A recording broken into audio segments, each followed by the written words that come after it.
Hello everyone, how's it going? Hope you're all right. In this lesson, we're discussing another one of the objectives that the operations department is given, along with all the other ones, which of course include hiring the right people, motivation, training, and the other objective is finding more flexibility within the organization. Now, when it comes to flexibility in HR, we're thinking about the number of workers that you have and the different type of skills that you might need throughout the year. And if at certain points you want to hire more workers, you can't be offering all workers full-time contracts because that will be costly, and of course you need to find a way to keep your costs at a minimum. So what do? You find a way to hire your workers through other types of contracts through which you can hire and fire people without having too much cost associated with it. And we're going to look at 10 different types of contracts which can be offered by any company so that they have more flexibility, so that especially in seasonal businesses, when demands are high, you can have more workers. When the demand is low, you can let go of some of them or ask them to take a break and come back later when the demand is back up again. So the first type of contract that could be offered to any worker is called a 0-hour contract. And this is where workers are only paid for the amount of hours that they work, and there is no full-time commitment from the business that we're going to call you in every week for these number of hours. Businesses will see which are the more busy days during the week or in the year, and the ones that are more busy, they will ask these workers to come in and work for a certain number of hours. And that's where the time-based system is used to pay them according to the number of hours that they have worked, and they're expected to be available during those times. Of course, this is a pre-made arrangement, so those times are also indicated in the first place. And of course, you don't have to call them in every week. That's the whole point of 0-hour contract. So you can reduce your costs and don't have to pay them any extra in the form of benefits. Then you have your part-time workers. This is where you have a flexible working schedule, but you still have to work a certain minimum number of hours.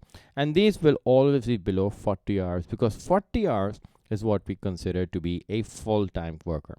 This is where if you're working 40 hours, which means 8 hours a day, 5 days a week, if you're putting in that amount of work, that you're a full-time worker, then you're entitled to full-time benefits. And some companies will want to have certain full-time workers, certain people you want there to be present all the time. So all the important managers, perhaps people who are dealing with customers, those would generally be your full-time workers. And the other functions which can be done on a part-time basis, you can hire part-time workers. That way you don't have to pay them all the benefits. Then number 4, we have something called annualized hours. This is where your average week will be a certain number of hours. Let's say that's 40 hours. But in the busier times, you may be asked to work slightly longer hours. So let's say 50 hours a week because it's the peak season. In the other months when it's not so busy, perhaps you can work 30 hours a week. And that way, you will be able to maintain an average of working 40 hours per week. And in the end, it should all amount to a certain number of hours in the year. So as long as you're able to vary the amount of work you do on a daily basis and still be putting in the same hours of work, then you've been given an annualized hour. And of course, companies are doing this to make sure that they have the right number of workers when there's more demand from the consumers. Then we have number 5 as shift work. And this is where a 24-hour work is divided into different parts. People might be working in 6-hour shifts, 8-hour shifts, however the business wants to divide this, so that you're able to offer 24-hour service. And we know this to be common in hospitals, for example. You have doctors and other support staff that is there on a shift basis. Some work the afternoon, some work the night, because a hospital is something that must provide 24-hour service. So that's where you lessen the burden on the workers. There's more work-life balance, and you're also making sure that you have at least all services available all time of the day, and the customer doesn't have to be disappointed. At number 6, we have home working.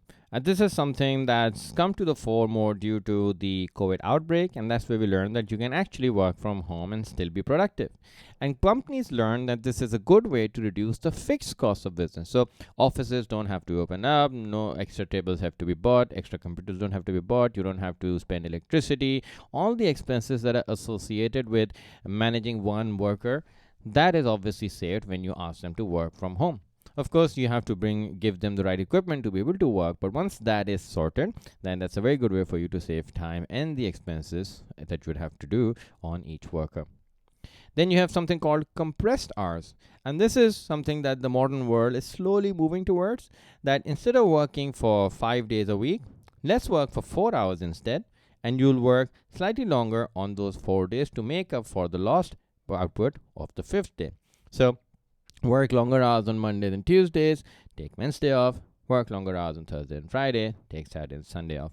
That way, once you're at work, you're there, right? You can put in an hour or two more, but if you can get a whole day off because of that, that's something that I think would be nice for everyone. So that's compressed hours. That way, you save one full day of electricity, other expenses that are there for running the business.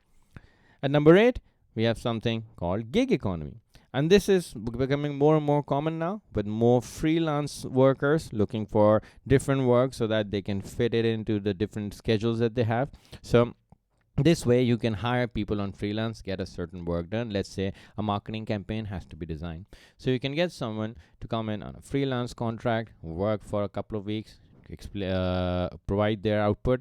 And once the job is done, then the contract is up. So there is no recruitment cost, there is no contract ending cost, everything smoothly done with once the task is completed.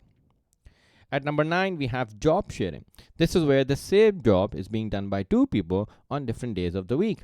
That way, you save the cost of having one worker only at work and the other one can take the day off, so you save the cost on the other worker. So, two workers working on one job means that there's some flexibility. And lastly, something called flexi time. This is where the workers are given the choice of when they want to start the day and when they want to end the day. Of course, if they start sooner, they can end sooner. If they start later, they can end later as well. But there's certain core hours during the day that are agreed upon. For example, 10 to 2, all workers should be there. So you can start in 8, be done by 6, or you can start at 9, be done at 7. Again, all of this, these 5 and the ones earlier, are all there to make sure that businesses have more flexibility so that different times of the day or the year they can bring in more, or they can reduce the number of workers, and all the while saving cost of having to pay full-time benefits to all the workers. So to sum it all up, why companies choose to have all these different types of contracts? Well, one, so that they can increase or decrease the amount of hours depending on the amount of work you have. So again, if you're a restaurant, you know weekends are busier, you can bring in more workers. Weekdays, you can reduce the number of workers. Plus, you don't have to pay them anytime you have to fire them. So there is very little or no redundancy cost when simply the contracts are left to expire. You can offer 24/7 services. And this way, you can be a global business. You can be selling to everyone all over the world. Even in the same city, you can have 24-hour service, and that way, you can have a higher revenue. Plus, with all the money you save from having part-time contracts, by not giving full-time benefits, you can lower the financial burden on the business. And that way, this will be a measure of cost cutting. However, the downside is that your part-time workers, your 0-hour workers, anybody who's just coming in for a short period of time will always be motivated or always be looking for a more full-time job somewhere else because it comes with its full-time benefits. So you may not have the whole heart of that worker in the business. And when you don't have that, there's low motivation, there's lower loyalty levels, and whenever they get a better offer, they will leave you and go to the other company. Plus, the more types of contracts you have, the more types of workers, the more number of workers simply you have, the more confusions it may create. There may be problems with assigning the right tasks or appraising them. So there's more work to be done when you have more types of contracts. But remember, one of the objectives that HR must look to fulfill is bring more flexibility, because you cannot predict the demand, you cannot predict the external environment. So you must have flexibility in your workforce to be able to adapt.